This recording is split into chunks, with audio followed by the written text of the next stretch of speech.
Ou está triste hoje, hein, Capriotti? Deixa eu ver a camisa tricolor que o Agostinho escolheu para ir hoje. Não, ele...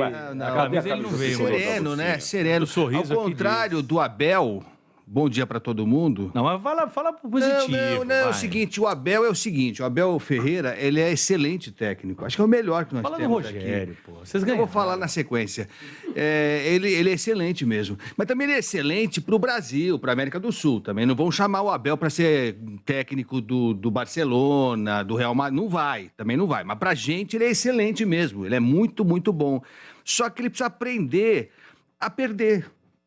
É uma coisa básica, né? Quando você disputa, você pode empatar, ganhar, e ele ganha mais do que empata, e ganha mais do que perde, mas às vezes perde também, né? Então, assim, foi até divertido. Para nós São Paulinos foi bem divertido. Eu aguardei ansioso a coletiva do Abel, porque ele não conseguiu reconhecer o mínimo de competência do adversário dele. Ele não conseguiu.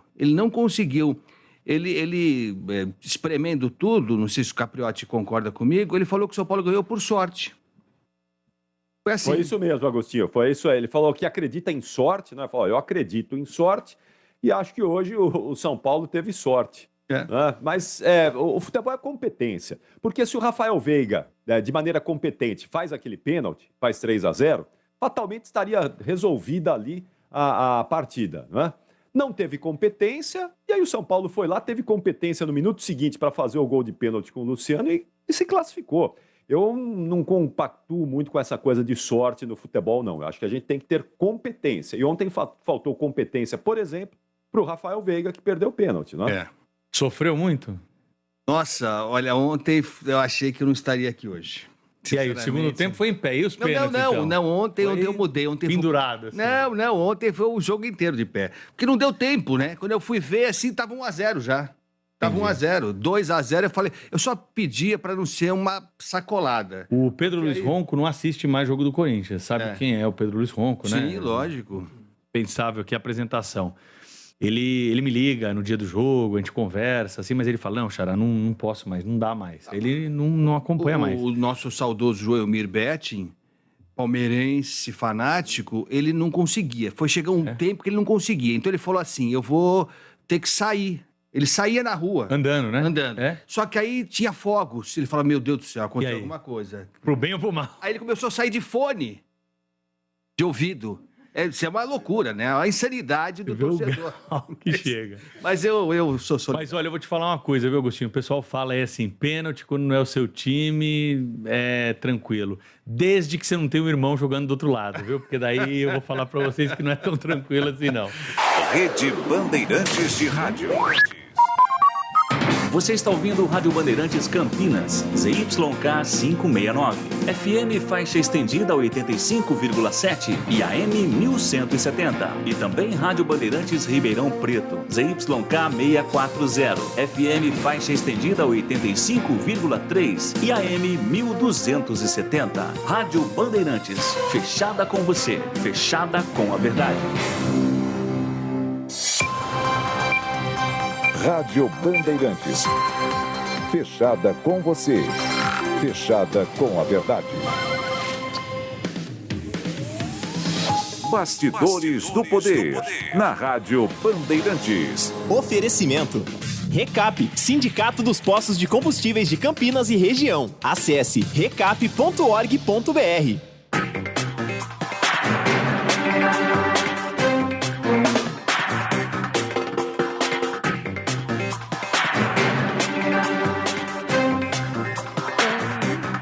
Bom dia para você que nos ouve na Rádio Bandeirantes de Campinas. Está no ar o Bastidores do Poder nesta sexta-feira, dia 15 de julho de 2022. O Bastidores do Poder é um programa, uma produção do Departamento de Jornalismo da Band+. A produção e apresentação ficam por minha conta, Rose Guglielminetti, que sou eu, e Edmilson Siqueira. Na mesa de som nós temos o Leandro Renato. Na operação central técnica, nós temos o Lucas Pessoa e o Gil Kleber. Nós estamos ao vivo também no bandmulti.com.br, nos aplicativos Band Rádios e Rádio Bandeirantes de Campinas, no youtube.com/Rádio Bandeirantes de Campinas e no Facebook /RB Campinas 857. Você pode participar do Bastidores do Poder mandando a sua mensagem para o 97102-1493. Manda a sua mensagem, não fica aí com preguiça de teclar, porque hoje é sexta-feira, para o 97102-1493. Bom dia, Edmilson Siqueira. Bom dia, Rose, bom dia, ouvintes. Estamos aí numa sexta-feira bonita, inclusive lá fora, um tempo maravilhoso. Edmilson está feliz, gente, porque o time dele ganhou. Por isso que ele está assim. Meu time não ganhou ontem, meu time cometeu um milagre ontem, certo, no Allianz Parque, e acabou eliminando o todo-poderoso Palmeiras. Mas eu sou um São Paulino que não se ilude, não acho que tem muita coisa. Pois é, enquanto você estava alegre, minha filha estava brava, porque eu falei assim, mas como vai perder para o São Paulo? São Paulo, na baba que está o São Paulo. Exatamente, ela estava muito brava ontem. Mas acontece. Como eu disse, o imponderável Futebol Clube apareceu no Allianz Parque ontem, como diria Nelson Rodrigues. Pois é, exatamente. Bom, Edmilson, nós vamos... o Everton já está conosco ou não? Ainda não? É que hoje de manhã aconteceu um acidente, o nosso repórter Everton Ramos está lá em Montemor. Daqui a pouquinho ele vai entrar para poder falar sobre essas informações para a gente. O Edmilson entrou aqui hoje no estúdio, né? Lano Rose, você viu a matéria da Folha em relação à herança maldita. Edmilson, o que é essa herança maldita? Pois é. Herança maldita é um negócio que muitos governos falam, né? Que recebe do governo anterior uma herança maldita, só que essa está se configurando no próprio governo. Antes de chegar ao próximo governo, que a gente sabe qual vai ser, já se fala numa herança maldita. E a Folha hoje traz... A gente tem falado disso, inclusive, nos programas aí, que a PEC das bondades, aí, a PEC kamikaze, já está causando, né, um rombo no teto de gastos e para o ano que vem ela vai cobrar essa fatura, não há dúvida. Hoje a Folha traz uma matéria mais completa sobre o assunto, dizendo que essas medidas do governo de combate à inflação e estímulo à atividade econômica, há poucos meses das eleições, têm provocado uma onda de otimismo para o segundo semestre do ano, certo? Com revisão para cima das projeções de crescimento do PIB e projeções para baixo da inflação deste ano. No entanto, paralelamente à melhora prevista para 2022, ocorre uma piora nas estimativas para 2023. Na visão dos analistas, é como se o governo Jair Bolsonaro estivesse antecipando o crescimento previsto para o ano que vem, deixando uma herança maldita para quem assumir o país em 1º de janeiro, que pode ser até ele mesmo, né? Ele deixar uma herança maldita para ele mesmo. Um chefe da consultoria da MB Associados, Sérgio Vale, ele diz o seguinte: com as medidas eleitoreiras que temos visto, para cada crescimento a mais que se joga para este ano, está sendo tirado do ano que vem. E para cada percentual de inflação que se tira neste ano, se joga para o ano que vem.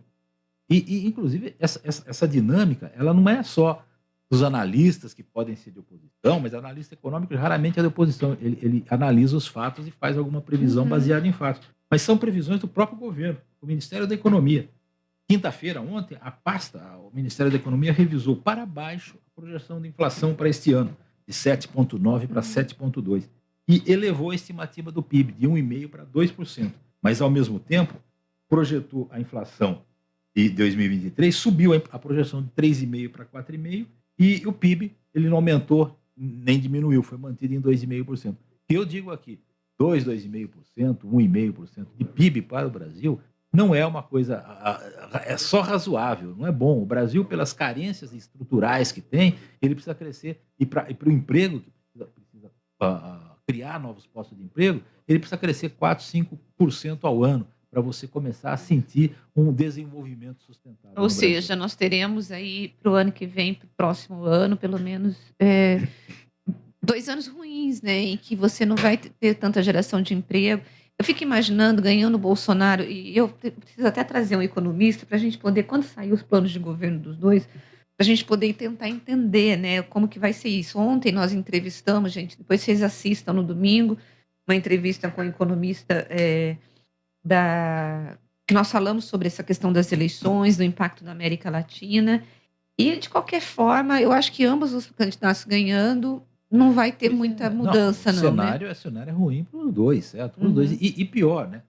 A gente fala, o cenário é ruim para os dois como presidentes, que eles vão ter que enfrentar esse pepino, toda essa herança maldita toda. Mas é ruim para o Brasil, né? É para o Brasil, porque os dois candidatos têm medidas populistas a serem tomadas, essa coisa toda, e a gente já viu a experiência de um, está vendo a experiência do outro, então não é um otimismo que se vê o futuro próximo do Brasil. A gente vai parar um pouquinho de falar da PEC Kamikaze. Nós vamos lá para Montemor, onde está o nosso repórter, o Everton Ramos, para poder trazer notícia de um acidente. Como que está? Teve vítimas? Nós tivemos vítimas, o Everton? Oi, Rose, bom dia para você, bom dia para o amigo que está com a gente também, aqui no Bastidores do Poder, e também para o Edmilson, né? A gente está aqui no quilômetro 19 da rodovia SP-101, né? A Francisco Aguirre Proença, que liga Campinas à cidade de Tietê. Você me perguntou das vítimas, no total uma vítima leve, foi um motociclista, mas foram 4 veículos envolvidos nesse acidente que aconteceu por volta das 7 horas da manhã aqui no quilômetro 19. Um motorista de um caminhão que vinha vindo no sentido Montemor, ele notou que a carga acabou cedendo aí em uma curva. A carga acabou caindo do caminhão, era uma carga de vigas de concreto, e essa carga, ela não só parou no canteiro central, como ela também invadiu a outra pista, a pista no sentido Campinas. Foi quando ela invadiu a pista no sentido Campinas que um dos veículos aí, então um carro, acabou batendo nessa viga. O motorista informou que saiu do veículo para tentar, né, finalizar, mas aí outros 2 veículos acabaram se acidentando, um outro carro e também um motociclista. Esse motociclista que conversei com ele há pouco, ele quebrou apenas uma unha, Rose. Então, a notícia, a informação é boa, ele até falou, foi realmente um livramento. Nesse momento, as vigas de concreto foram retiradas da outra pista, estão todas no canteiro central. O trânsito, ele segue leve, na verdade não tem mais congestionamento, mas dois sentidos, né? Metade de uma pista e metade da outra pista, ambas estão nesse momento interditadas. A rodovia do Tietê informou que não tem uma previsão, inclusive, para liberar essas 2 vias que estão interditadas, mas o trânsito segue fluindo tranquilo, menos de 1 quilômetro de congestionamento nos 2 sentidos. E é isso, 4 veículos envolvidos nesse acidente, uma vítima leve, mas por enquanto tudo tranquilo aqui em Montemor, viu, Rose? Olha, Everton, ainda bem que foi uma vítima leve. Quando o Gustavo Gimenez mandou para mim, o Everton teve um acidente, o Everton está lá, eu falei, meu Deus do céu, porque repórter, gente, a nossa tendência é sempre achar o pior, né, Edmilson? Aí eu falei, meu Deus do céu, deve ter rolado um grande problema, mas graças a Deus foi só uma vítima leve. Everton Ramos, muito obrigada pelas suas informações, viu? Eu agradeço, um abraço. Abraço. Bom, Edmilson, falando da PEC Kamikaze, né, e dessa herança maldita que nós teremos para o ano que vem, existe aí um receio, né, da própria... Na verdade, nós temos 2 situações. A oposição preocupada com o efeito político dessa PEC em relação à campanha do Bolsonaro. Sim. E os bolsonaristas otimistas achando que viram o jogo em setembro. Pois é, mas há um tempo muito curto, né, para se virar esse jogo, né? É agosto e setembro, porque a eleição é no comecinho de outubro, né? Certo? A inflação está alta. R$200 a mais vai ajudar muita gente, evidentemente, mas vai virar o voto dessa gente? Hoje saiu uma pesquisa na Bahia que o Lula está com 60 e tantos % na Bahia contra 19, se eu não me engano, do Bolsonaro. É aquela diferença que nós vimos do Lula contra os candidatos tucanos nas duas, na reeleição dele e depois na eleição e reeleição da Dilma. Continua fiel esse eleitorado porque, segundo analistas, eles consideram que o Lula, ele já tem a experiência do Lula. Ele acha que o Lula é o pai das benesses todas que ele recebe e sabe que ele vai continuar dando essas benesses porque ele já deu. Enquanto que o Bolsonaro está começando a dar agora. Eles não têm certeza se ele vai continuar ou não. É mais ou menos essa análise das pesquisas que tem sido feita. Pois é, mas você sabe que tem 2 questões nessas pesquisas, né? Quando você olha para o Bolsonaro e para o Lula, que eu acho que a gente precisa prestar atenção e ver o que traz mais voto. Nós temos o Lula muito forte no Nordeste por conta dos programas de inclusão social, mas nós temos também o Bolsonaro muito bem no público evangélico. E a esquerda não consegue penetrar essa bolha, principalmente entre as igrejas neopentecostais, né? Por quê? Você tem o Bolsonaro, ele intensificou as visitas dele em eventos e cultos evangélicos. Segundo os analistas, né, houve uma melhora do Bolsonaro na intenção de voto justamente entre os crentes. E o que os analistas estão dizendo é que coincide com essas idas do Bolsonaro, ele está indo quase que uma vez por semana em eventos evangélicos. Por outro lado, a esquerda não consegue, não vai. E o que a esquerda vai tá dizendo é que ela vai tentar fazer um diálogo com esses evangélicos ou com os religiosos, mas em temas que são, vamos assim dizer, não religiosos. Vai trabalhar a questão da economia, do emprego e de outras pautas. Já o Bolsonaro, quando ele vai para esses eventos, ele trabalha principalmente as pautas morais e as pautas religiosas, que são pautas caras para esse. Por exemplo, ele esteve na Marcha para Jesus, no último domingo, que aconteceu em São Paulo, e essa semana ele esteve, eu não lembro que estado que foi, mas num culto evangélico. E no culto evangélico, ele acabou falando que Maria tem que nascer Maria, morrer Maria, Joãozinho tem que nascer Joãozinho, morrer Joãozinho, e que a família tem que ser essa família em que você tem o homem, a mulher e a prole. E, inclusive, uma vereadora da cidade em que ele esteve, do PSOL, entrou já com uma ação dizendo que ele foi homofóbico. Então, me diga isso, mas eu não estou nem discutindo essa questão do Bolsonaro dele ser homofóbico, que ele é, ponto, né? O que eu estou discutindo aqui é o seguinte, tanto o Lula quanto o Bolsonaro, eles têm dois segmentos que o Bolsonaro quer abocanhar esses votos no Nordeste, e ele tem falado para os nordestinos, mas como você bem colocou, o Lula, ele tem a confiança desse eleitor. Por outro lado, o Bolsonaro tem a confiança do evangélico e o Lula não consegue entrar. É muito mais difícil para o Lula entrar entre os evangélicos do que o Bolsonaro pegar esse voto do Nordeste. Você acha que esses dois grupos estratificados, eles podem ser decisivos nas eleições ou os dois vão continuar falando para o seu, eu vou dizer, voto já convertido, né? É meio difícil você fazer uma previsão dessa hoje, né? Mas pelo que a gente tem de histórico aí, o nordestino, o grupo do Nordeste, essa coisa que recebeu o Bolsa Família e pretende continuar recebendo, ele é mais fiel, vou usar uma palavra que é cara aos evangélicos, ele é mais fiel ao Lula do que os evangélicos ao Bolsonaro. Porque a gente tem visto historicamente o Nordeste todo, depois do Bolsa Família, passou a apoiar o PT sempre, né? Ele reelegeu o Lula, elegeu a Dilma e reelegeu a Dilma. As diferenças foram enormes no Nordeste e na parcela mais pobre da população, que dependia do Bolsa Família. Já os evangélicos estiveram com o Lula, certo? Eles estiveram com o Lula durante quase todo o governo dele, certo? E agora passaram... Os pastores estiveram, exatamente. Né? E agora passaram para o lado do Bolsonaro, porque o Bolsonaro passou a fazer um discurso forte para eles. Então, é difícil saber se vai ser mantido isso, qual é a força que o Lula vai ter, qual o discurso que o Lula vai ter para agradar os evangélicos. Eu acho que não tem.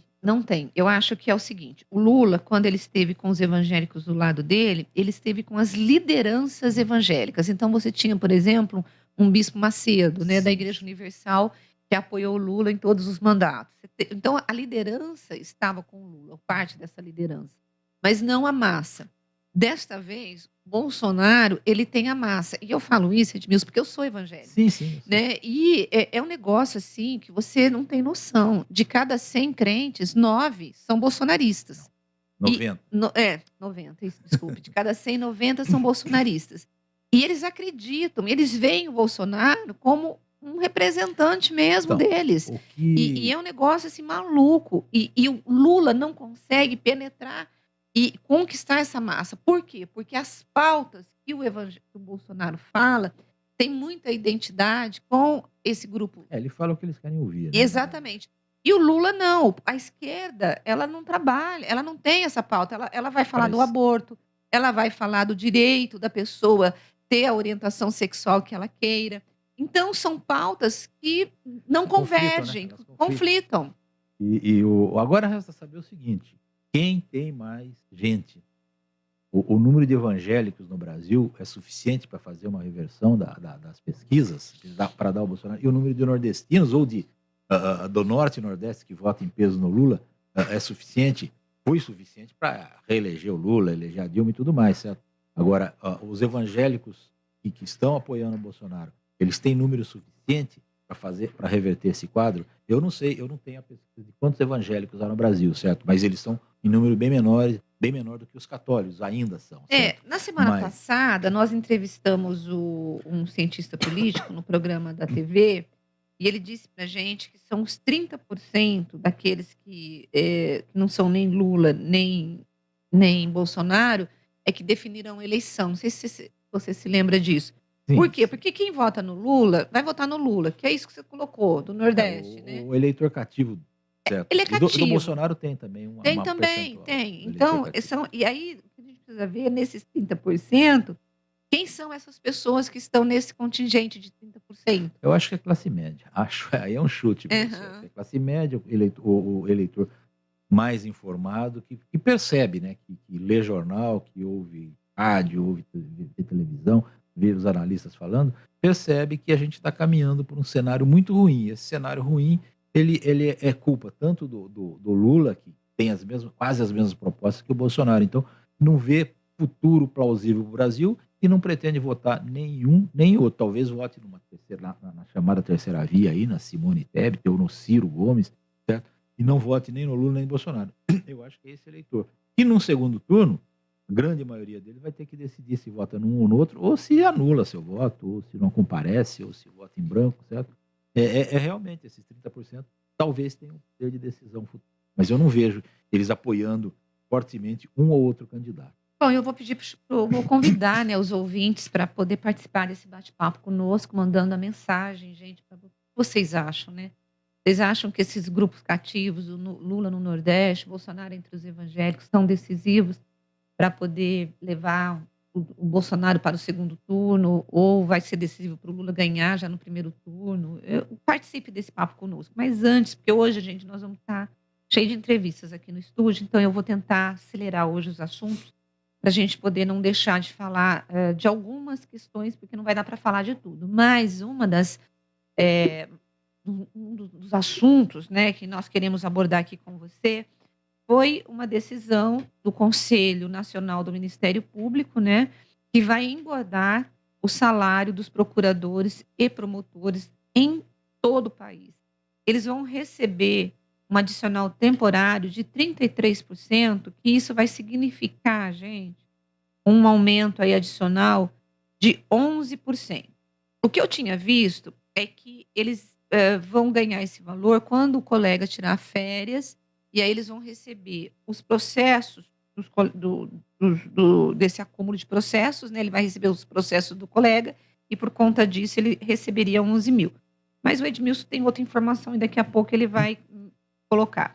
O que nós temos é o seguinte: com isso, esses procuradores de primeira instância vão acabar ganhando mais do que os ministros da Suprema Corte, que ganham 39 mil reais. Ou seja, eles entenderam que o povo está com muito processo, que não está dando conta, e por isso tem que ganhar 11 mil a mais.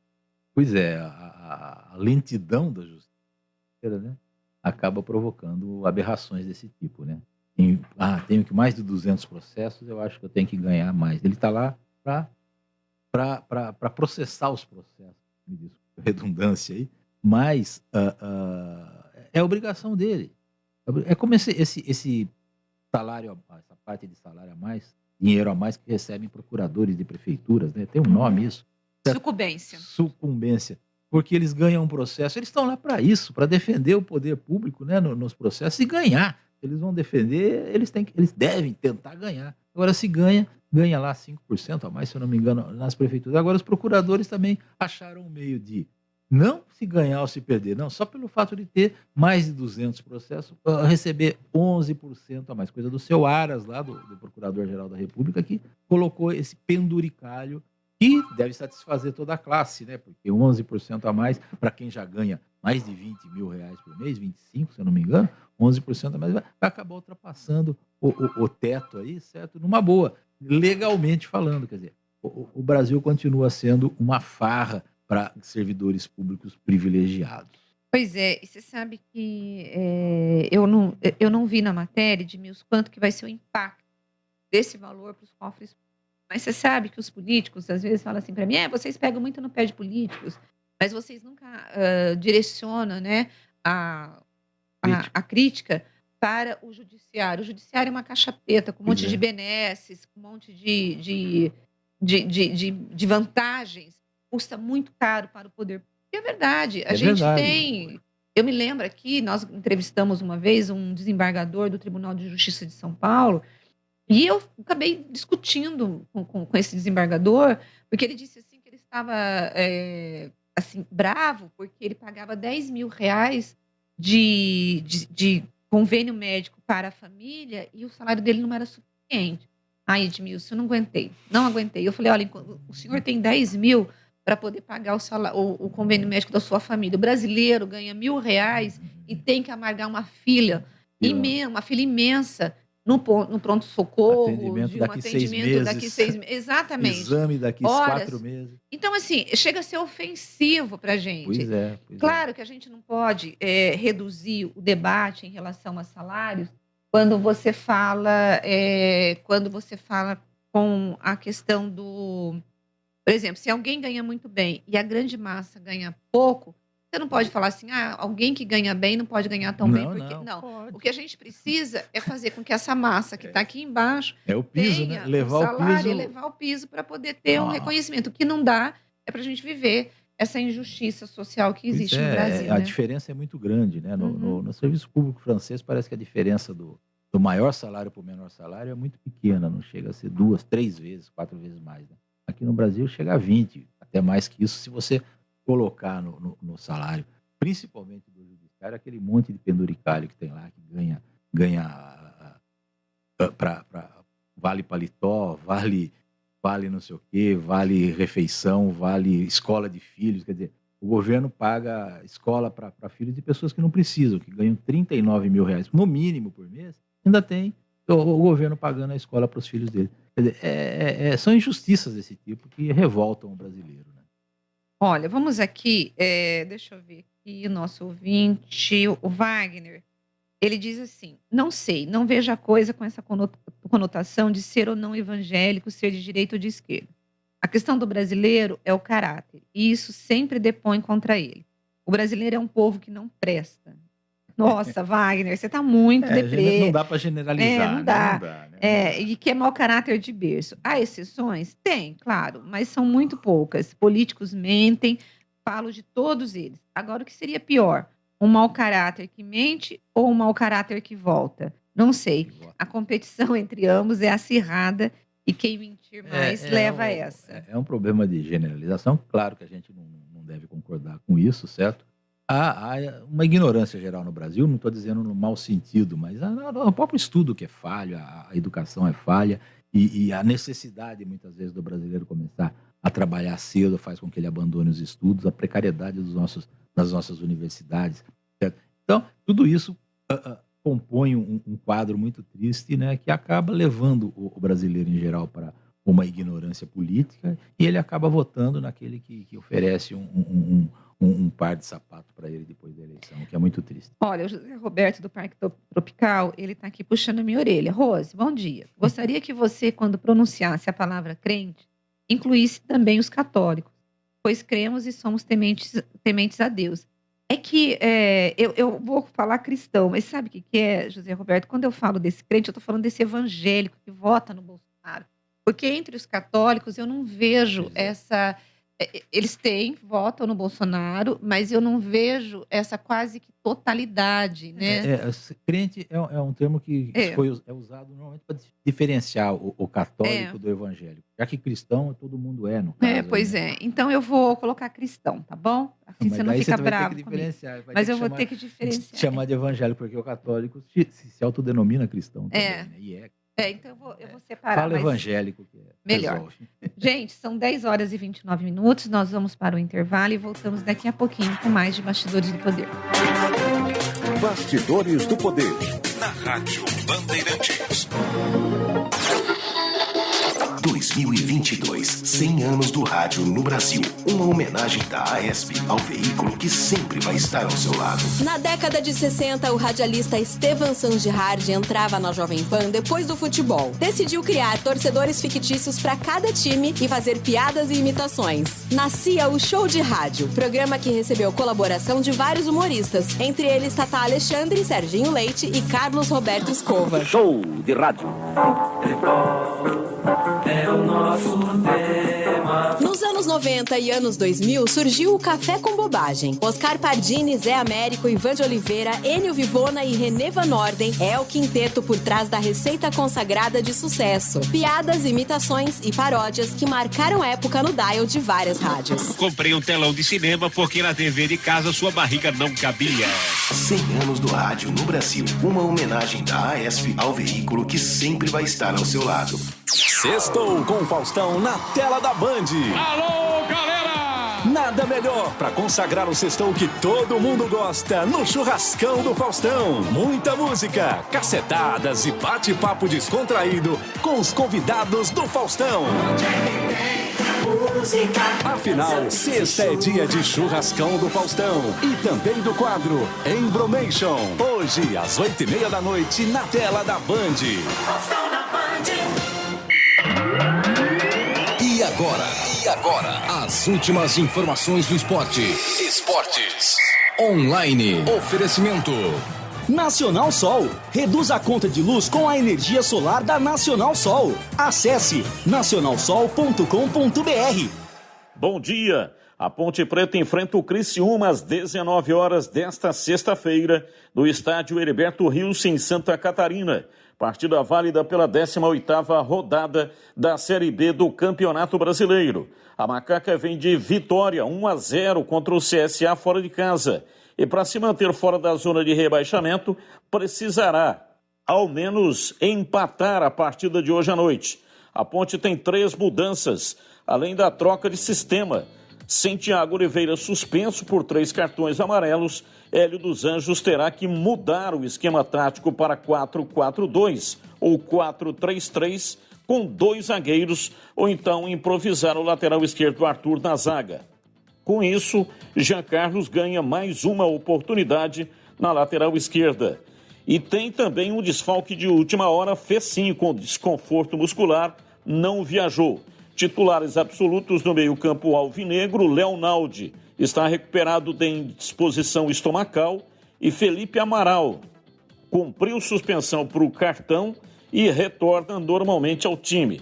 Thiago Oliveira está suspenso por cartão e Fraga foi expulso em Maceió e desfalcam o time da Macaca. O Alisson vai ser mantido no time. Kaique França, Norberto DG, Fábio Sanches e Arthur, Felipe Amaral, Leonaldi, o Alisson e o Wesley, ou então Danilo Gomes, Nicolas e Luca. Esse é o time da Macaca para enfrentar a equipe do Criciúma hoje à noite. O Guarani enfrenta o Bahia neste sábado, 18h30, no Brinco de Ouro, partida válida pela 18ª rodada da Série B do Brasileiro. Os times não se encontram há 13 anos. A última partida foi no dia 21 de novembro de 2009 pela Série B. O Bahia venceu por 2-1 em Pituaçu, mas o Guarani, mesmo perdendo naquela oportunidade, subiu para a Série A do Campeonato Brasileiro. O técnico Mozart, para esta partida, terá a volta de Matheus Pereira e Bruno José, que não atuaram na vitória contra a equipe do Cruzeiro por questões contratuais. Os jogadores são do Cruzeiro. O Bugre tem 17 pontos, está no 18º lugar. Se vencer, pode deixar a zona de rebaixamento. Autor de 6 gols e 4 assistências, Giovanni Augusto é desfalque para o jogo diante do Bahia. Motivo, provavelmente lesão. Mozart deve atuar com 3 volantes, Vilela, Silas e Persson. A expectativa é de que Ludic, que marcou gol na vitória contra o Cruzeiro, seja mantido no time. Guarani treina agora pela manhã, concentra em seguida para o jogo importante deste sábado. Informações de Ponte Preta e Guarani aqui na Bandeirantes. A sua conta de luz está cara? Então pare de sofrer com esses aumentos abusivos e tenha energia solar da Nacional Sol. Com mais de 2.000 projetos instalados, a Nacional Sol é referência em energia solar. Temos uma equipe especializada para fazer um projeto personalizado para você reduzir em até 95% sua conta de energia. Solicite agora uma simulação gratuita pelo site nacionalsol.com.br ou pelo WhatsApp 19 99596 1768. Energia solar é Nacional Sol. Rádio Bandeirantes. Fechada com você. fechada com a verdade. Você está ouvindo Bastidores do Poder, na Rádio Bandeirantes. São 10 horas e 35 minutos, nós estamos de volta com Bastidores do Poder e neste momento está conosco aqui no estúdio a Vivian Mendes, ela é pré-candidata ao Senado pela UP, Unidade Popular pelo Socialismo. Bom dia, bem-vinda a Campinas, né, que você é da capital, e bem-vinda ao programa.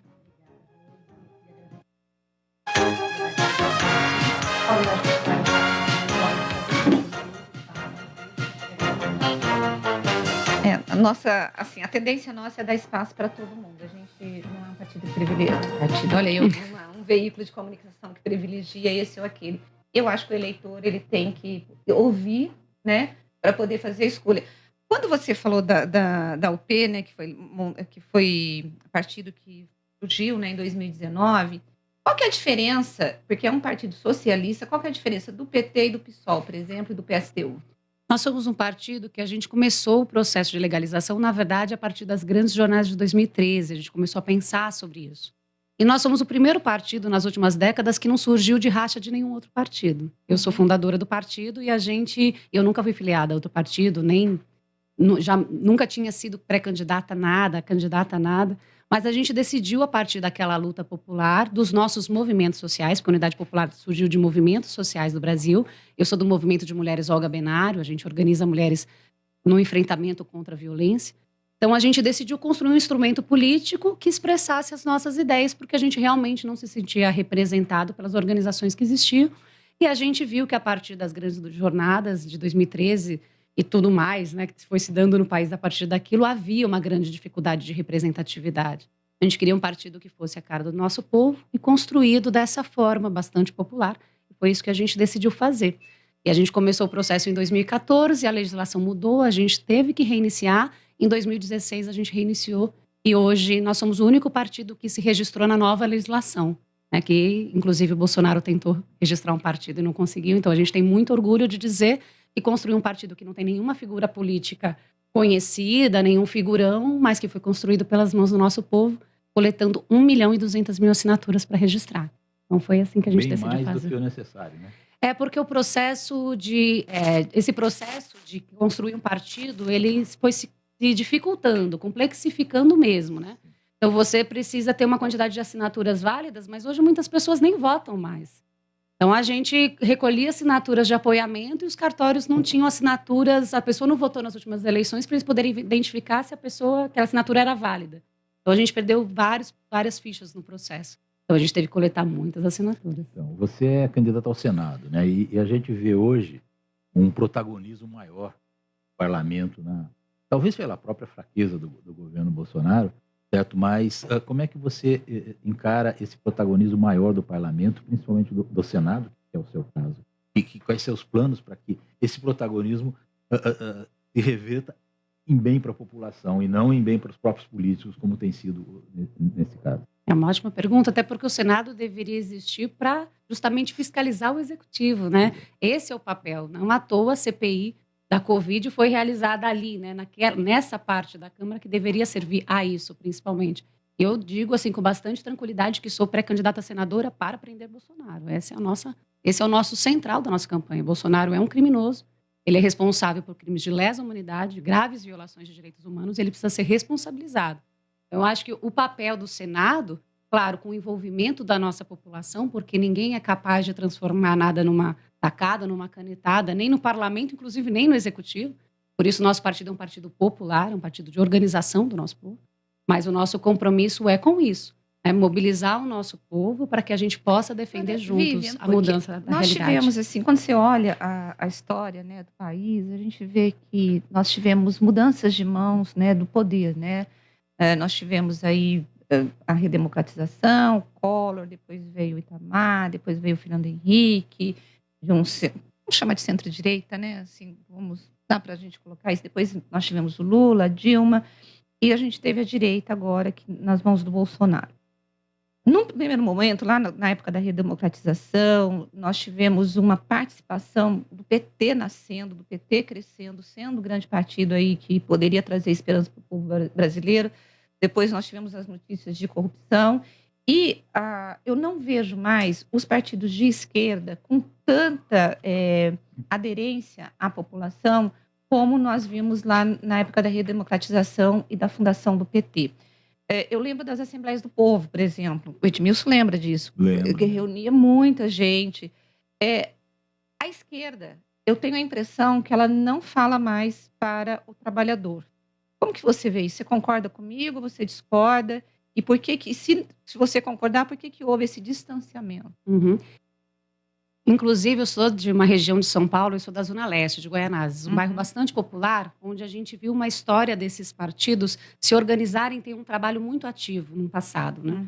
Quando a gente decidiu construir a Unidade Popular, a gente chegou também a essa conclusão, de que havia um afastamento muito grande da vida, da dinâmica dos partidos políticos com a realidade concreta do nosso povo. Uma dificuldade de se expressar ali, naquela periferia onde falta tudo, onde o Estado só aparece com a polícia, né? Então, tem uma carência de presença de Estado e aonde você tem ali uma disputa das pessoas numa consciência mais atrasada, com o crime organizado, ou com uma parcela, que eu vi que vocês estavam falando antes sobre isso, sobre uma parcela evangélica com uma politização muito enviesada, muito politizada também, mas assim de uma forma muito atrasada. Então, essa é a disputa da consciência do povo e a gente também concorda com isso, que havia um afastamento muito grande. Quando a gente decidiu construir a Unidade Popular, essa foi a nossa opção.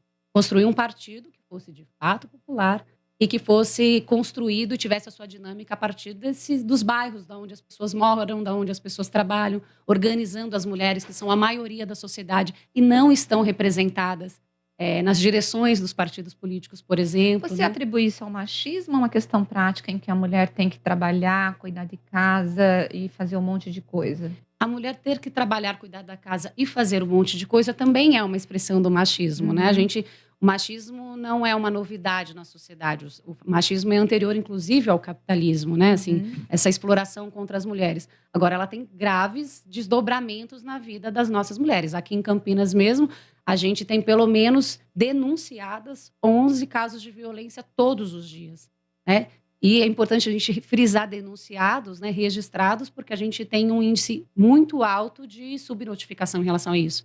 Então, a vida das mulheres é, claro, uma vida muito, muito mais difícil você se envolver politicamente sendo mulher. Então, quando a gente decidiu construir a Unidade Popular e a gente decidiu que tinha que ser um partido com a cara do nosso povo, a gente fez movimentações desde lá de trás para que as nossas mulheres pudessem se formar como quadros políticos, porque dá mais trabalho você formar uma mulher como quadro político. Muito mais, gente. São 10 horas e 42 minutos. Nós estamos entrevistando a Vivian Mendes. Ela é pré-candidata ao Senado pela UP, Unidade Popular pelo Socialismo. Nós temos aqui, antes de passar para o Edmilson, o nosso ouvinte perguntando, o Tândio Negrão, perguntando o seguinte: o partido vai apoiar quem para presidente? Vai estar com o Lula ou com o outro?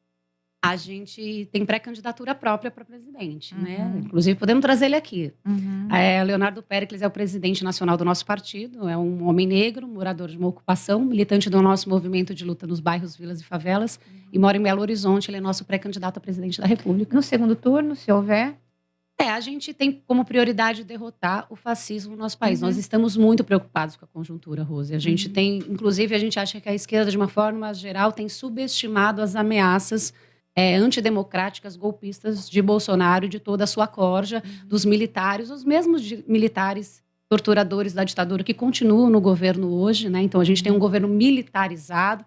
Então, essa corja, que precisa ser punida e responsabilizada também, tem ameaçado todos os dias, né? Dando sinais claros de que não vão reconhecer as eleições. E a gente acha que a prioridade no nosso país é derrotar Bolsonaro, mas a gente acha que as eleições, infelizmente, são insuficientes para isso. Elas são uma parte muito importante da nossa luta política, mas a gente não vai conseguir derrotar o bolsonarismo nas urnas. Então, nós temos pré-candidatura própria, apresentando um programa de defesa da classe trabalhadora, um programa popular, mas a gente acredita que vai precisar de muita organização e muita luta nas ruas para a gente poder derrotar esse avanço, né, da extrema-direita no nosso país. Quando se fala em socialismo no mundo, né, a gente não tem assim um exemplo gratificante de um país puramente socialista, né, que tenha se dado bem na economia, que tenha elevado o patamar econômico do país. E como é que vocês veem esse fracasso, vamos dizer assim, do socialismo como governo no mundo, né? Nós tivemos aí a União Soviética, que acabou e ela nunca conseguiu, na realidade, ser um país economicamente poderoso, certo? Era militarmente poderoso. Nós temos Cuba, Venezuela, Coreia do Norte e outros exemplos ruins em termos de economia e que adotam o socialismo como forma de governo, certo? Como é que você, o pessoal da Unidade Popular, vê esse problema dessa estigma já do socialismo no mundo que não consegue se manter como e fazer um desenvolvimento de um país mais coerente, mais forte?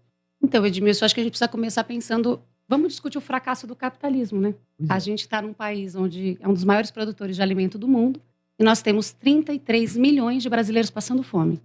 Não tem nenhum sentido uma sociedade como essa achar que isso é aceitável ou que isso é, digamos, louvável do ponto de vista econômico. Se a gente for olhar as desigualdades das grandes economias do mundo, como os Estados Unidos, né, o Biden está lá passando pano para Israel, um Estado genocida que assassina todos os dias o povo palestino, e o Biden está lá. Isso é a democracia que a gente quer? Eu acho que a gente precisa discutir mais profundamente o que é considerado pela sociedade como aceitável ou não.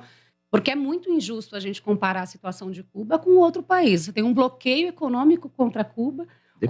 Você tem um bloqueio econômico óbvio, evidente, Cuba que todos os anos ele é reformado. Tem relações comerciais com mais de 40 países. Com condições, não tem dinheiro para comprar em condições comida, muito precárias, né? Porque Cuba não pode comprar, por exemplo, petróleo. Se qualquer navio que estacione no porto de Cuba, ele deve ficar 5 anos sem poder parar em nenhum porto dos Estados Unidos. Então, os Estados Unidos determina quais são as condições econômicas que o povo cubano vive.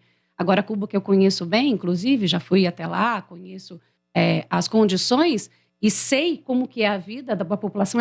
Claro, a Cuba é uma ilha, com 11 milhões de habitantes, com uma série de limitações, inclusive geográficas. Então, a gente tem que comparar questões comparáveis. A gente não pode fazer comparações que sejam tão desiguais, porque isso dificulta que as pessoas compreendam. Então, você acha que a culpa é do capitalismo, desses países socialistas não terem respondido aquilo que eles prometeram? A gente tem uma luta política que se dá em todas as instâncias. E nós temos que ver quem tem os melhores instrumentos nessa luta política, né? Quem é que gere, quem é que dirige e quem é que controla, né? Então, eu acho que essa é a questão que a gente precisa aprofundar, porque eu tenho certeza que a dona Maria, lá do meu bairro, lá de Guaianazes, que tem 5 filhos, que é semi-analfabeta e que os filhos já perdeu 2 para o crime organizado, quando ela sabe quais são as condições do povo cubano, de educação, de saúde, de segurança, né?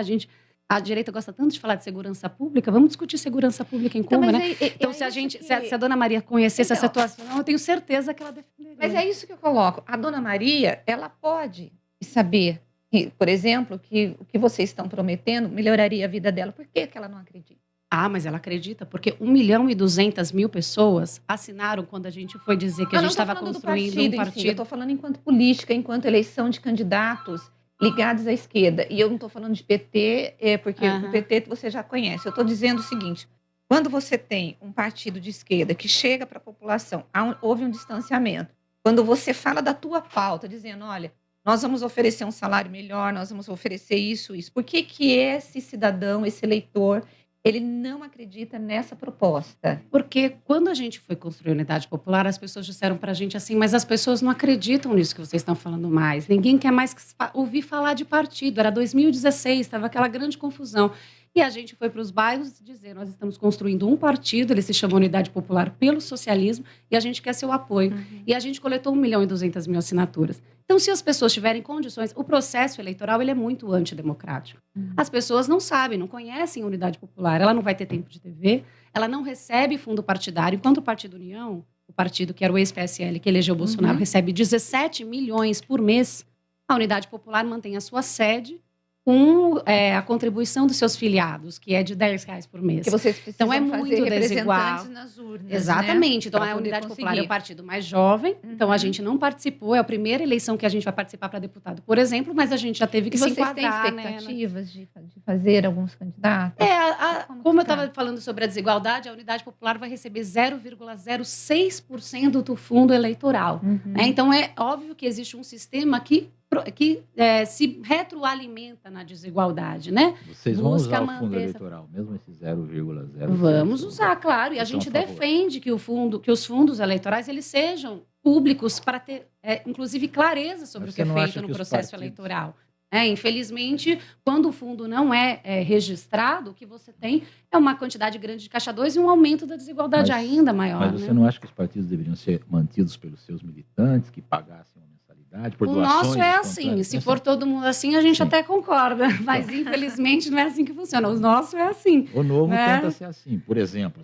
Mas é um partido de ricos. Aí fica fácil ser mantido pelo bolso dos seus filiados. Se você já tem no cerne do seu partido a desigualdade colocada. Nós somos um partido de trabalhadores, de trabalhadores, inclusive, muito precarizados, de mulheres. A maioria das mulheres são terceirizadas. Todos os brasileiros, por exemplo, têm que pagar do bolso dele para sustentar um partido político, seja ele qual for. A gente sustenta todos os partidos políticos. É que a forma de sustentação realmente é muito desigual. Mas se a gente tivesse uma igualdade, fosse uma coisa que fosse aceitável, eu acho inaceitável um partido receber 17 milhões por mês. Aí eu acho inaceitável receber R$1 do cofre público. Porque eu não tenho partido. Então, por que eu tenho que sustentar um partido? Não, tudo bem. Eu acho que a questão é que não existe igualdade. Seja qual for, desde que fosse igual, que todo mundo tivesse as mesmas condições, a gente até poderia discutir. O que a gente tem hoje é uma ampliação da desigualdade.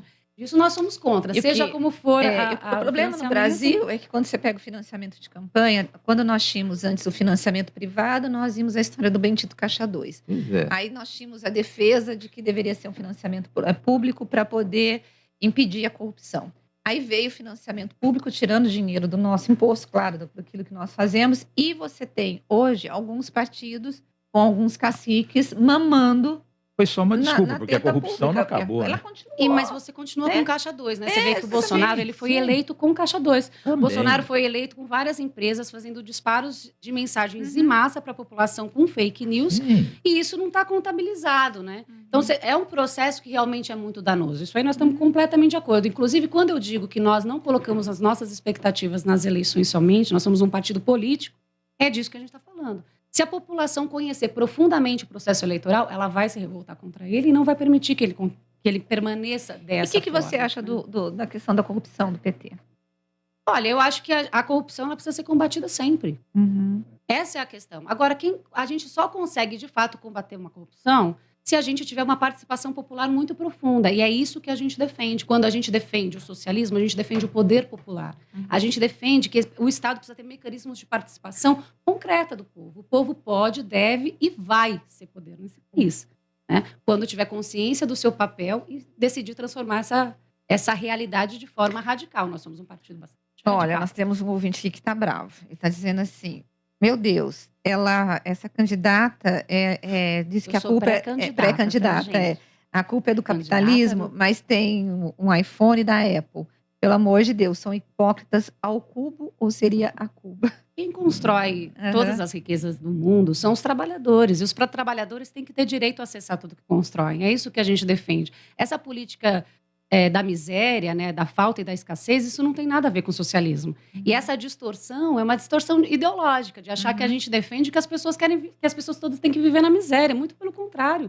Né? Nós vivemos num país rico, só que das nossas riquezas, quase metade de toda a riqueza que é produzida nesse país, porque nós estamos falando, por exemplo, de um dinheiro público que vai para o fundo partidário, para o fundo eleitoral. Mas e o dinheiro público que vai para o bolso dos banqueiros? As pessoas estão falando sobre isso? Quase metade do que produz no Brasil é para o bolso de banqueiro, para pagar uma dívida que ninguém nem sabe qual é. A gente defende a auditoria da dívida pública. A gente defende que essa dívida, inclusive, que já foi paga, precisa ser auditada. Ninguém paga uma dívida que não sabe o que é. E o povo brasileiro, todos os dias, paga mais da metade do que produz para um bolso de banqueiros. Nós temos 300 bilionários no país. Bilionários, que podem gastar 1 milhão por dia até morrer e não vão deixar de ser bilionários.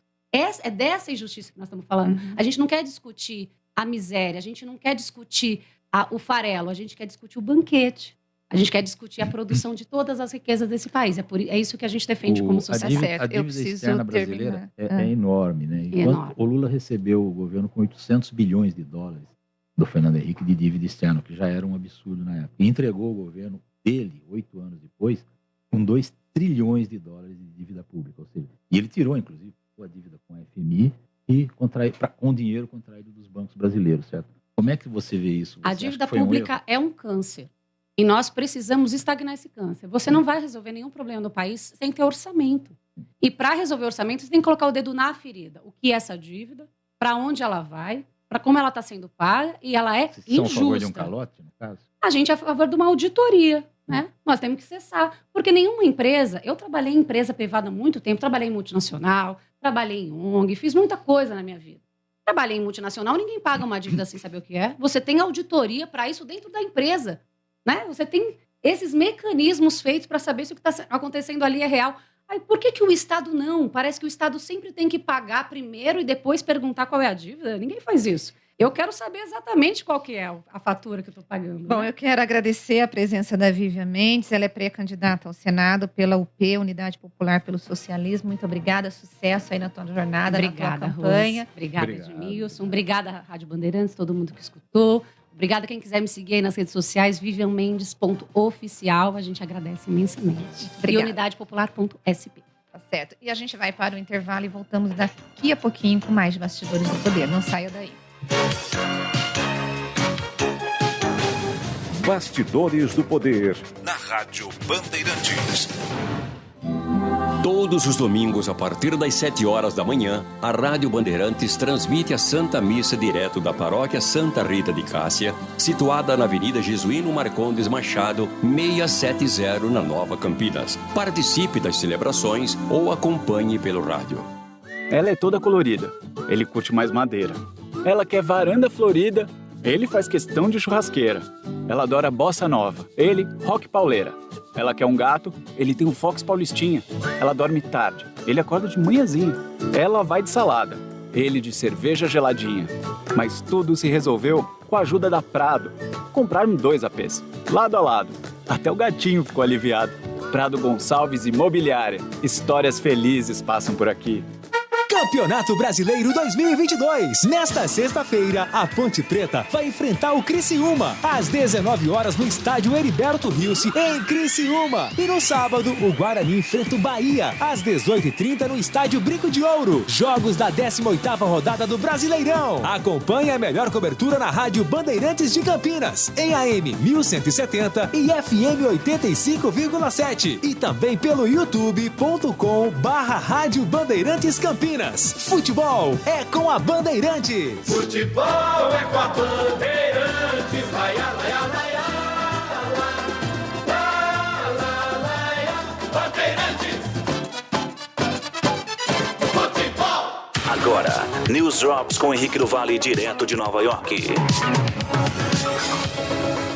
A última audiência do Comitê Seleto da Câmara que investiga a insurreição do dia 6 de janeiro de 2021 se concentrou nas ligações entre o ex-presidente Donald Trump e os grupos extremistas de extrema-direita que estavam na vanguarda do esforço violento para impedir a transição do poder e mantê-lo no cargo, apesar de sua derrota eleitoral. O painel destacou repetidamente que um tweet de Trump de dezembro de 2020 para argumentar que o ex-presidente incentivou os extremistas e os viu como suas tropas na área do Capitólio. O tweet afirmou que era estatisticamente impossível ter perdido as eleições de 2020 e disse que haveria um grande protesto em Washington, D.C., em 6 de janeiro. O comitê também revelou evidências mostrando como o pedido de Trump para que seus apoiadores marchassem até o Capitólio havia sido planejado com antecedência.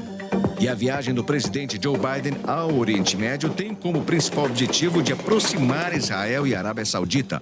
Biden vai abraçar os acordos de Abraão, da era Trump, que normalizaram as relações entre Israel e vários países árabes e buscar uma expansão dos crescentes laços econômicos e também de segurança árabe-israelenses. A Arábia Saudita vai permitir que todos os voos comerciais de e para Israel usem o seu espaço aéreo e que a minoria muçulmana de Israel faça voos fretados diretamente para a Arábia Saudita para participar do Hajj, a peregrinação anual a Meca. E o Twitter acabou processando o bilionário Elon Musk em um esforço para forçá-lo a cumprir o seu acordo para comprar a empresa de mídia social.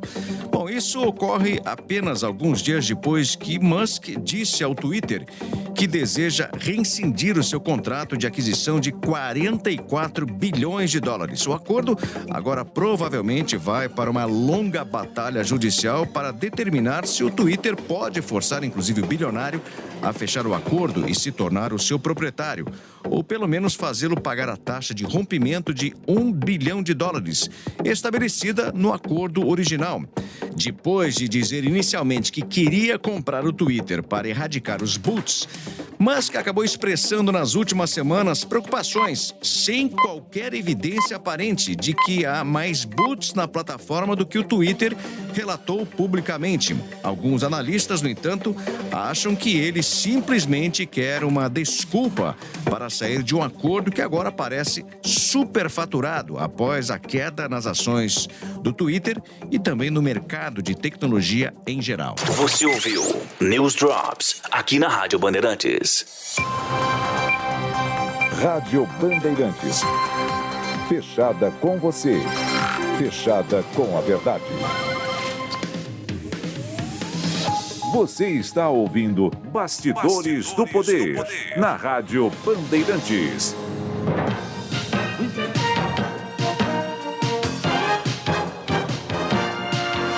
São 11 horas desta sexta-feira, dia 15 de julho de 2022, e hoje vocês perceberam que a gente só está nas eleições, gente. Nós vamos sair do socialismo e vamos para eu vou chamar de centro-direita, liberal, mas vocês é que vão responder. Nós estamos recebendo agora os pré-candidatos, o Luiz Felipe Dávila, que é candidato à presidência da República, e o deputado federal Vinícius Poit, que tenta lá conseguir derrubar o povo e entrar no Palácio dos Bandeirantes. Bom dia, pessoal. Bem-vindos. Bom dia, Rose. Prazer estar aqui com você. Bom dia, Rose, toda a Rádio Bandeirantes região. Obrigado pelo convite. Pois é, tá vendo? A gente é bem eclético aqui no programa, bem eclético, né? A gente está no espectro. Acabou de sair de uma esquerda radical, vamos para uma direita, que não é radical, certo? É liberal, né?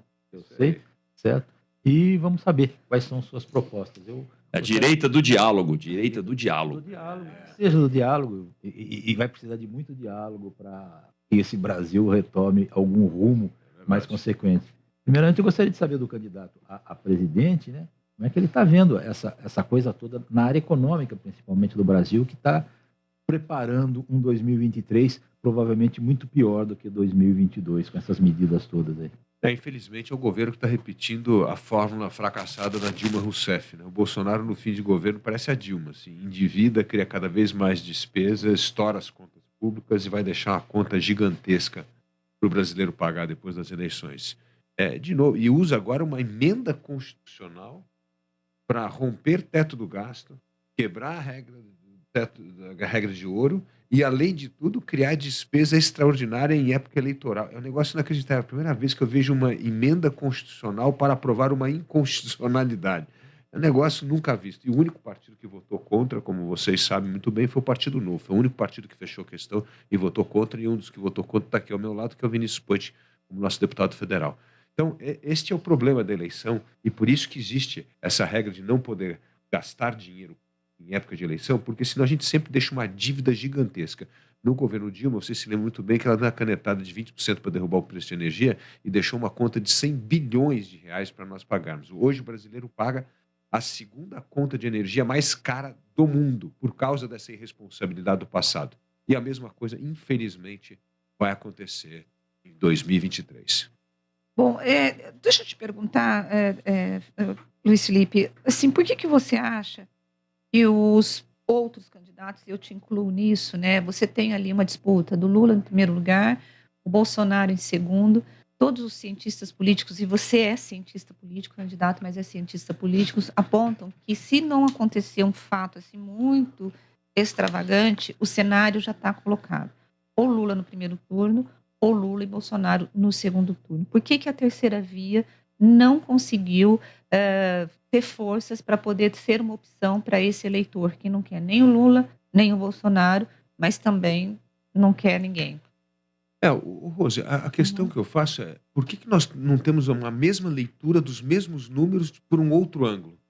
Os dois candidatos que estão liderando as pesquisas hoje têm uma rejeição de mais de 40%. Ou seja, quase metade do eleitorado está dizendo que não quer votar em Lula e Bolsonaro. Segundo, que 30% do eleitorado sequer se preocupa com a eleição. pessoas estão preocupadas em pagar boleto no fim do mês, as pessoas estão preocupadas com o preço de gasolina na bomba, estão preocupadas com o dinheiro que compra cada vez menos no supermercado. Então você tem 30% do eleitorado que não está preocupado com a eleição, e desses que estão respondendo pesquisa, 40% estão dizendo que são contra. Então, assim, se nós não acharmos que tem uma avenida gigantesca para atender esses eleitores insatisfeitos, que rejeitam Lula e Bolsonaro e o radicalismo, porque hoje elas descobriram que essa polarização piorou a vida delas. A pergunta que eu sempre faço às pessoas é: a sua vida melhorou ou piorou nos últimos 10 anos? E a maioria dos brasileiros responde claramente que a vida piorou. Eu falo assim, então vocês vão votar em alguém que piorou a sua vida? Não faz o menor Mas isso sentido. não favorece, eu já vou passar para o Vinícius, mas isso não favorece o Lula quando você fala que nos últimos 10 anos a vida piorou? Porque eu acho que a grande discussão hoje destas eleições será a economia. Sim. Nós tivemos a corrupção nas eleições de 2018, mas eu acho que o carro-chefe vai ser a economia. Isso não favorece o Lula, e é justamente nisso que ele vai bater na campanha dele. Bom, Rose, o PT ficou 16 anos na presidência da República. Então não dá para pegar os primeiros 6 meses do Lula, quando deu aquele veranico que a economia melhorou, e achar que aquilo é o Lula, e congelar aquela imagem. Aliás, o Lula está escondendo o Dilma Rousseff nessa campanha de um jeito inacreditável, né?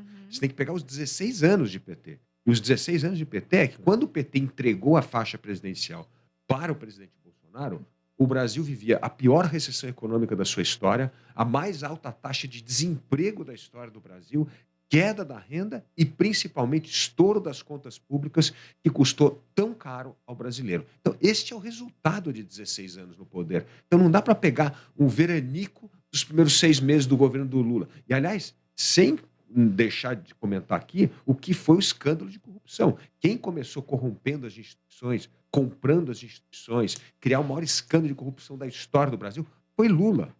Então, assim, quem começou com nós e eles, dessa polarização, foi o Lula. Então, a eleição é uma boa hora para a gente refrescar a cabeça do eleitor e não esquecer dessa trajetória de que foi 16 anos de PT na presidência da República. Agora, vocês dois, quando você fala quem criou nessa história do nós e eles, né? Vocês estão conseguindo fechar essa bolha da polarização? Porque eu tenho a impressão que quem é Lula, quem é Bolsonaro, e nós vimos no último final de semana o agravamento com o assassinato do guarda municipal do Marcelo lá no Paraná, em Foz do Iguaçu, né? Quando vocês estão na rua, Vinícius, como que vocês conseguem chegar nesse eleitor ou está muito difícil fazer campanha? Rose, esse é o maior desafio, mas se a gente não propor, se não se propor a enfrentar esse desafio, não adianta nem vir para a política. E eu vim desde o começo com o desafio de construir mais pontes e não muros, né? A gente acabar com esses muros na sociedade. E é possível. Tudo que a gente fez lá na Câmara dos Deputados, Edmilson, como líder da bancada paulista inteirinha, eu fiz com o apoio de todos os partidos, consegui me colocar numa voz de diálogo. Falar, gente, chega de briga esquerda-direita, polarização, extremismo, né? Eu sou de direita, mas mais do que um cara de direita, eu sou sério, eu tenho valores e tenho diálogo. Liderei a bancada de PT, a PSDB, a PSL por 2 anos. Então, Rose, primeira coisa que é possível, dá para fazer campanha.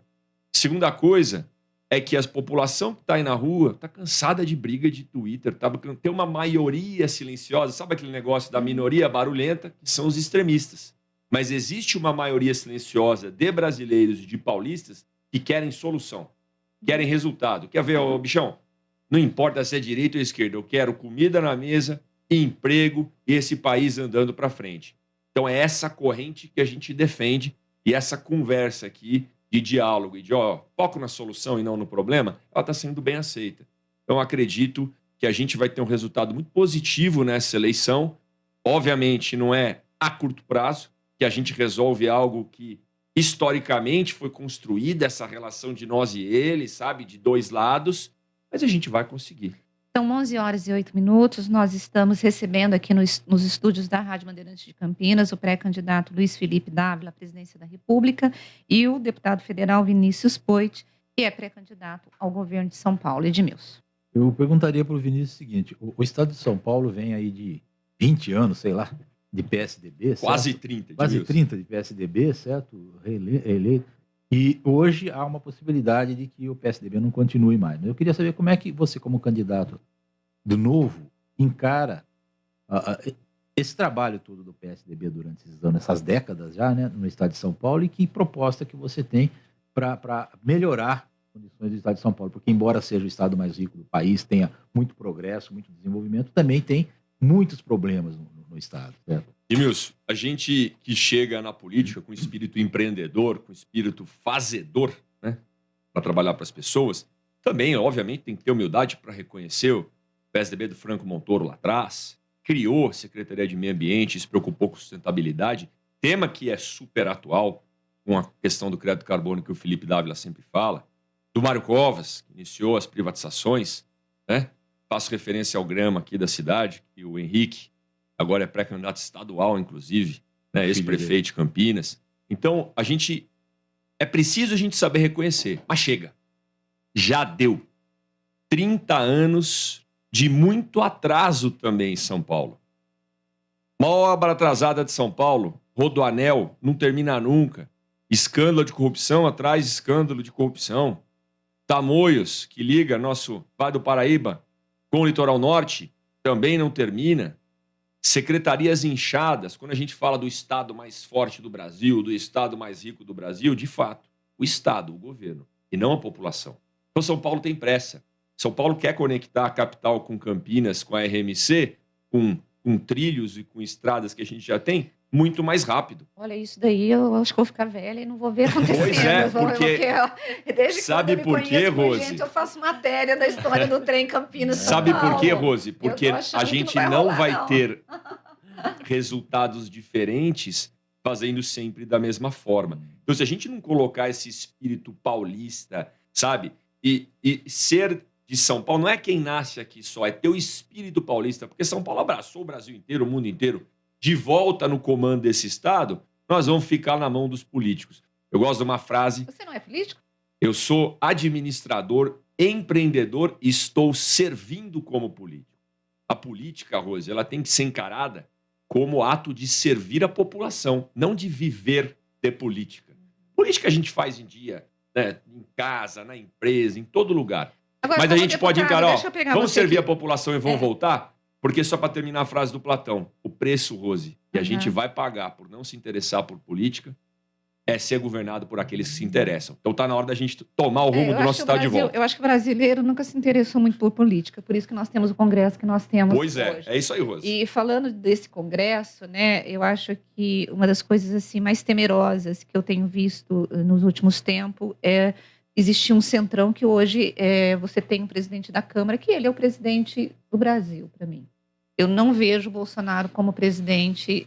Para mim, o Arthur Lira hoje é o cara que manda para poder aprovar essa PEC kamikaze. Ele fez e usou o regimento interno da Câmara Federal do jeito que ele quis para poder... E a gente tentou barrar de toda forma, ele deu um jeito, suspendeu. Cara, é bom, né? Bom pro mal, mas é bom, né? É o novo Eduardo Cunha 2.0, né? né? Eduardo Cunha é mais esperto. Como que você vê, Vinícius, você que está lá, né? Assim, essa coisa do centrão mandar tanto no Brasil, independentemente de quem for candidato, ganhar, né, para presidente, porque o centrão, Luiz Felipe, eu já vou colocar vocês dois na conversa, sempre existiu e todos os presidentes tiveram que negociar com o centrão. Não teve jeito. O que a gente discute hoje é o poder. Negociar através de emendas, negociar através de cargos, sempre aconteceu. Mas o que a gente discute é o quanto que cada presidente decidiu dar de poder para o centrão. E a impressão que eu tenho é que o Bolsonaro, ele deu um pouco mais de poder para o centrão. Poder total. Rose, Bolsonaro pagou mais emendas extras e deu mais cargos que o Temer e que a Dilma. E quem estiver escutando e bravo com essa declaração, ela é verdade. Eu escutei da boca do ministro Paulo Guedes, do Esteves, dentro do Ministério da Economia. Então, Felipe pode falar um pouco de formas de governo, né? E quanto o presidencialismo de coalizão está falido e não vai levar a gente a nenhum lugar, mas este presidente não soube ter diálogo nenhum. Quando falta diálogo, quando falta divisão de protagonismo com o Congresso, a única coisa que sobra para ter governabilidade é emendas e cargos. E aí aquele negócio, foi sentar para negociar com Arthur Lira, Ciro Nogueira, Kassab, rapaz, Valdemar da Costa Neto, Bispo Marcos Pereira, botaram ele no bolso, fizeram ele de refém e tomaram o governo. de assalto. Criaram o ministério, não privatizaram, não andaram com reforma administrativa e querem trazer isso para São Paulo. A mesma coisa acontece com o candidato dele em São Paulo. Refém do Kassab, refém do Republicanos do Marcos Pereira e do PL do Valdemar da Costa Neto. A gente não pode deixar isso acontecer mais no país. Então, eu pergunto aqui para o candidato a presidente, por exemplo. Como fugir desse governo de coalizão aí que tanto mal tem feito ao país? Bom, primeiro precisa colocar o seguinte, né, Edmilson? O governo se tornou refém do Congresso por causa dos escândalos dentro do governo. Porque se fosse um governo que tivesse agido corretamente, não precisaria ter entregue o poder ao Centrão. Mas é preciso também pensar um outro lado. Esse Centrão, quando tem o governo empenhado em aprovar medidas importantes com a pressão da população, esse mesmo Centrão, que é o Centrão que a gente está falando aqui, todos os maléficos que já criou para o Brasil, aprovaram emendas importantes. Então, nós aprovamos. Esse mesmo Centrão votou a reforma da Previdência, esse mesmo Centrão votou o novo marco do saneamento básico, esse novo Centrão votou um projeto, inclusive, do Vinícius Boit, que foi relator, que é o novo marco das startups, a nova lei do gás. Então, tiveram medidas, independência do Banco Central, medidas importantes foram votadas pelo Congresso. Ou seja, quando se disciplina a ambição política no Congresso, com pressão do governo e pressão da sociedade, este mesmo Centrão, que é esse desastre que a gente está contando aqui do fisiologismo, é o Centrão que também aprova boas medidas. Então, o que precisa ter? Precisa ter rumo. Parte do governo hoje que se tornou refém do Centrão é porque o governo está à deriva. Na verdade, você tem um governo fraco. Se você tem um governo forte, você consegue chegar e definir o que você quer. Eu gostaria de dar um exemplo aqui do governo Temer. Foi o presidente mais impopular da história do Brasil. E foi o presidente que aprovou reforma trabalhista, teto do gasto, reforma do ensino médio. Ou seja, e era o mesmo Centrão. E só não foi mais para frente porque caiu na corrupção também, né? Porque foi aquele caso da corrupção do Batista que paralisou o governo Temer às vésperas de uma aprovação. Mas foi um governo bem avaliado, assim, nessa questão da gestão, ele conseguiu destravar algumas coisas. Gente, são 11 horas e 16 minutos, nós vamos para um rápido intervalo e nós voltaremos daqui a pouquinho com o Luiz Felipe Dávila, que é o pré-candidato à presidência da República, e o Vinícius Boit, que é pré-candidato ao governo de São Paulo pelo Novo. Bastidores do Poder, na Rádio Bandeirantes. Oferecimento. Recap, Sindicato dos Postos de Combustíveis de Campinas e região. Acesse recap.org.br. Sextou com o Faustão na tela da Band. Alô, galera! Nada melhor para consagrar o sextou que todo mundo gosta no churrascão do Faustão. Muita música, cacetadas e bate-papo descontraído com os convidados do Faustão. Afinal, sexta é dia de churrascão do Faustão e também do quadro Embromation. Hoje, às 20h30 da noite, na tela da Band. Faustão na Band. Campeonato Brasileiro de Futebol 2022. Na Rádio Bandeirantes, o melhor gol do rádio. Cobertura de todos os jogos de Guarani e Ponte Preta com a equipe esportiva de maior audiência do interior. Futebol é com a Rádio Bandeirantes. Apoio. Atacado Obra Já. O maior estoque de produtos para a sua obra pelo menor preço. Rocha Autopeças. Sempre oferecendo peças de qualidade com preços justos. Cortag. Especialista em ferramentas e acessórios para o assentamento de pisos cerâmicos e porcelanatos. Acesse cortag.com.br. Siga no Instagram, @Cortag Brasil. Golquer Saúde. O plano de saúde importante para a sua vida. Contrate 100% online e sem burocracia. golquersaude.com.br. Siga no Instagram, @Golquer Saúde. Aeropisos. Vai construir ou reformar? Aeropisos é o lugar. Acesse aeropisos.com. Nacional Sol. Reduz a conta de luz com a energia solar da Nacional Sol. Acesse nacionalsol.com.br. Rádio Bandeirantes.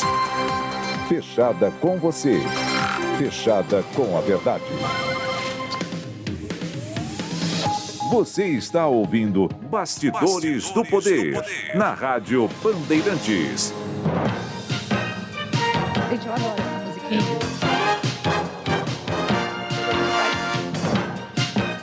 nervoso, você tem que fazer perguntas, os candidatos estão nervosos, mas assim, remete à eleição, né? Mais nervosos, né? No caso, ficam os assessores. Né? Ficam desesperados, né? Eu estava falando que essa eleição eu vou ser o Eduardo Jorge. Eu quero que ficar tranquilo, respondendo tudo tranquilo.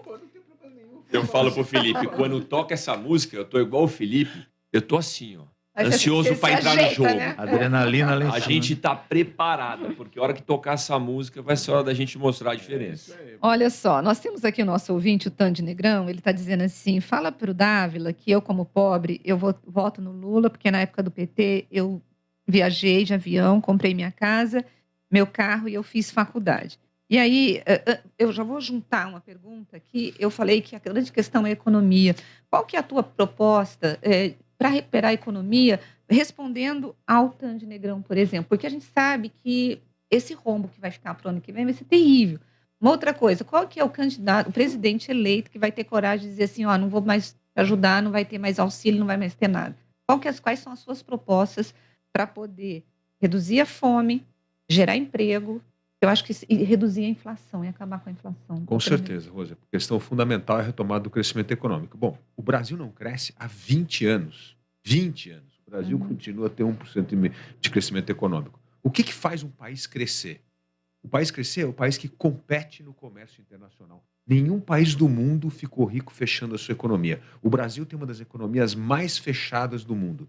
Isso cria reserva de mercado. O que reserva de mercado faz? Produto caro aqui. Por exemplo, o seu telefone aí celular, Rose, custa 2 vezes mais caro no Brasil do que você comprar em qualquer outro lugar do mundo. Você compra nos Estados Unidos, você compra 2 telefones. O nosso carro custa 2 vezes mais caro. O que é isso? Reserva de mercado. Produto caro para o consumidor e produto de não tão boa qualidade quanto os produtos encontrados lá fora. Então precisa abrir a economia para competir. E o maior sucesso de que o Brasil tem capacidade empreendedora, inovadora para competir é o agronegócio brasileiro. É o único setor da economia que compete no comércio global. E é graças ao agro que nós temos esse pequeno crescimento econômico de 1%. Porque se não fosse o agro, o Brasil estaria no crescimento negativo. Então, precisamos abrir a economia. Isso é fundamental para conter a inflação, aumentar a concorrência. Qualquer comerciante aqui em Campinas sabe disso, que é a concorrência que faz ele ser melhor gestor, vender coisas pelo melhor preço e atender o cliente final. Então, esses são os pontos importantes da retomada do crescimento. Agora, a questão da pobreza, eu espero que o Xande esteja empregado ainda, o Negrão. Porque senão depois como é que faz? Porque muitas pessoas estão desempregadas. 33 milhões de pessoas na miséria, passando fome. Então, qual é o nosso plano principal? Erradicar a pobreza extrema no Brasil em 4 anos. Como é que nós vamos fazer isso? Focalizando esse dinheiro dos programas públicos. Esse dinheiro não tem foco nenhum. Você pega uma mãe com 2 crianças pequenas, recebe o mesmo benefício do que um jovem de 20 anos solteiro. Está errado. Está errado. E nós vamos ter que focalizar o programa. Se pegar essa montanha de dinheiro do Auxílio Brasil, que está sendo distribuída, e tivesse focalização, nós não teríamos brasileiros passando fome. Nós não teríamos brasileiros na pobreza extrema. Então, precisa ter focalização. E no meu governo, quem vai estar bem é o pobre. É essa pobreza extrema. Não é o taxista. Porque tem prioridade, não tem dinheiro para todo mundo. Não dá para você falar que você vai dar benefício para todo mundo. Então, nós temos que focar o que é a prioridade. É tirar o Brasil da miséria e da fome. Fome. Último ponto importante. Nós desperdiçamos, Edmilson, 55 milhões de toneladas de alimento do transporte da fazenda para o supermercado. Se a gente economizar 10% disso, 5 milhões de toneladas, nós resolvemos a questão da fome no Brasil. E isso precisa de investimento em infraestrutura, em armazenamento. Ferrovias, por exemplo? Ferrovia. Outro bom projeto aprovado pelo Congresso. O novo Olha, o ouvinte está respondendo que ele está empregado. Ele trabalha no aeroporto bom. há 22 anos. Que bom. Graças a Deus. Mas, pré-candidato, a questão do meio ambiente, por exemplo, o governo Bolsonaro quase que reduziu a zero a todas as lutas de preservação do meio ambiente. E hoje o meio ambiente, além de ser uma coisa boa para a saúde de todo mundo, certo? É uma moeda de troca internacional aí. Como é que o Novo encara esse problema e o que faria num eventual governo? Olha, Edmilson, essa é a matéria mais importante do nosso plano de governo. Eu vou explicar por quê. O mundo inteiro hoje fechou a questão que nós precisamos ter uma economia de baixo carbono. E a grande superpotência do mundo do baixo carbono é o Brasil. O Brasil tem capacidade de sequestrar 50% do carbono no mundo. O que nós temos que fazer aqui na economia? Focar como o Brasil pode explorar mais o que eu chamo da economia verde, do emprego verde. Vou dar um exemplo de emprego verde. Fazer obra em saneamento básico é emprego verde. Fazer obra de serviço ambiental, emprego verde. Energia limpa. Eu tive agora lá no Nordeste brasileiro, que você vai lá, painéis de energia solar, eólica, energia verde gerando emprego e investimento importante no Brasil. Então, assim, este é o futuro do Brasil, é o emprego verde, é a economia verde. Nós temos de focar nisso e é o único país do mundo que pode sequestrar 50% do carbono do mundo. Ou seja, o mundo depende do Brasil e o Brasil precisa transformar isso em riqueza. E mais um último detalhe, Edmilson, hoje tem 50 trilhões de dólares em investimento e tem aquelas 3 letrinhas do ASG. Ou você vai respeitar o meio ambiente, ou você respeita o social e a governança, ou não tem dinheiro. Então o Brasil pode ser o maior captador de investimento internacional do mundo por causa do meio ambiente. Então esta vai ser a prioridade nossa na parte da retomada do crescimento econômico. O nosso ouvinte aqui está perguntando, Xandão, se o Novo vai entrar na justiça para cancelar a PEC Kamikaze. Sim, vamos entrar na justiça Nós temos de entrar na justiça. Nós precisamos respeitar a lei, a Constituição, o Estado de Direito. Nós não podemos tratar o Estado de Direito nessa baderna do casuísmo e político que se faz em ano de eleição. Isso é um desrespeito ao Estado de Direito. E isso cria o que a gente chama da insegurança jurídica. Bom, se a lei muda, como é que eu vou fazer investimento de... Como é que eu vou fazer aqui a ferrovia que a Rose quer ligando São Paulo, Campinas a São Paulo, se muda a regra do jogo? Se muda preço, se muda o contrato, ou se há o encampamento da manhã da ferrovia depois de eu gastar todo o dinheiro investindo num projeto. O senhor acha que com a composição atual do STF, um processo desse seria vitorioso? Eu não sei, vamos ver como é que o STF reage. Agora, é uma questão de inconstitucionalidade cristalina. Aliás, tem uma ótima entrevista que foi dada pelo Aires Brito, acho que foi ontem, para a Vera Magalhães lá, e foi muito bom, dizendo assim, é nítida, é cristalina a inconstitucionalidade. Agora, a gente nunca sabe como é que os membros da Suprema Corte vão interpretar esta inconstitucionalidade flagrante. Bom, eu tô aqui, gente, os ouvintes estão brigando aqui entre eles, eu tô dando risada, porque tem ouvinte dizendo, Tandy, que ainda bem que você está empregado, porque quem votou no Lula ou está desempregado ou está cheio de dívida. Ai, gente, os ouvintes me divertem. Edmilson, quer fazer alguma pergunta ou posso fazer? Pode fazer. Bom, em relação a essa questão da corrupção, tem o nosso ouvinte também aqui perguntando o que vocês vão fazer. E aí eu pergunto para o Poit se ele usou alguma emenda secreta. Quem quer responder? Essa eu posso responder com muito orgulho, né? 0 emendas secretas. Aliás, eu fui autor de alguns requerimentos do Tribunal de Contas da União para pegar todos os deputados que mandaram emenda secreta, né, transferência especial, que é o tal do PIX orçamentário, faz um PIX para o prefeito, não tem que prestar contas, e expor. O senhor Arthur Lira, Rose, montou um negócio que a gente chamou de Tinder orçamentário. Sabe o Tinder, gente? Ouvinte da Rádio Bandeirantes, que faz o match entre duas pessoas, né, que querem se encontrar. O Arthur faz o match entre uma emenda e um deputado que quer vender o seu voto. Isso é o fim da picada. A gente denunciou, o Estadão fez reportagem sobre isso, a gente foi no TCU, então falo com muito orgulho. 0. Aliás, inovei no sistema de emendas, colocando emendas inteligentes, tudo na internet, transparência, e recebi o reconhecimento do ranking dos políticos como o mandato mais transparente da história do país. A gente tem que combater. E o que político, vocês me desculpem, corrupto, e aquela palavrinha vagar, e é aquele cara que não trabalha muito, tem medo, é de transparência. E nós vamos expor essa turma, Felipe. Olha, o Luiz, nosso ouvinte, está dizendo que todos os candidatos são salvadores da pátria, que ele já vê esse filme desde criança e ele está, assim, completamente desacreditado.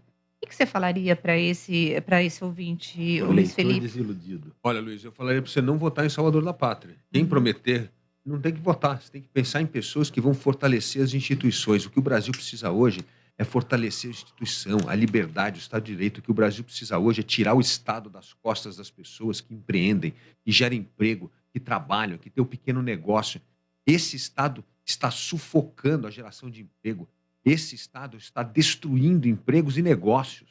Nós precisamos transformar o Brasil num dos melhores lugares para empreender, porque nós temos essa veia empreendedora do Brasil. O brasileiro é criativo, é inovador, Deixa o brasileiro trabalhar, que a gente gera riqueza. Quem gera riqueza é o mercado, não é governo. Então, é muito importante nós não termos um Estado que atrapalhe a vida daqueles que querem investir, trabalhar e gerar emprego. Bom, nós precisamos terminar o programa, porque o pessoal de esporte já está chegando. Eu quero agradecer ao Luiz Felipe Dávila, pré-candidato à presidência da República, ao Vinícius Poit, que é pré-candidato ao governo do Estado. A palavra está com vocês, para terminar. Bom, Rose, Edmilson, muito obrigado aqui pela essa recepção aqui sempre na Rádio Bandeirantes. Gente, o que muda o Brasil é o voto consciente. É vocês votarem. Quem escolhe presidente, governador, senador, deputado, não é pesquisa. É você apertando um número na urna. E o que nós precisamos é voto consciente. Entenda a história dos candidatos, entenda as propostas do candidato. Porque o seu voto é o sinal que você dá do Brasil que nós queremos. Se você acha que política é lugar de corrupto e vota em corrupto, a política vai continuar produzindo corrupto. Se você acha que a política é lugar de gente séria e honesta, o seu voto pode fazer com que isso mude a história política do Brasil. Perfeito, Felipe. Obrigado, Edmilson. Obrigado, Rose, toda a Rádio Bandeirantes região. Chega dos mesmos. Está na hora a gente retomar o nosso estado de São Paulo. Chega. E é possível. Assim como o Zema fez em Minas Gerais, dá para a gente botar São Paulo no rumo de novo. Rose. Tá certo, gente. Eu quero agradecer a presença de vocês aqui, também aos ouvintes que nos acompanharam durante essa semana, mas hoje sextou e nós vamos descansar. Um excelente final de semana para você, Edmilson. Obrigada. Muito obrigado, Rose. Um excelente final de semana para todos também. Beijo, pessoal. Até segunda. Tchau, tchau.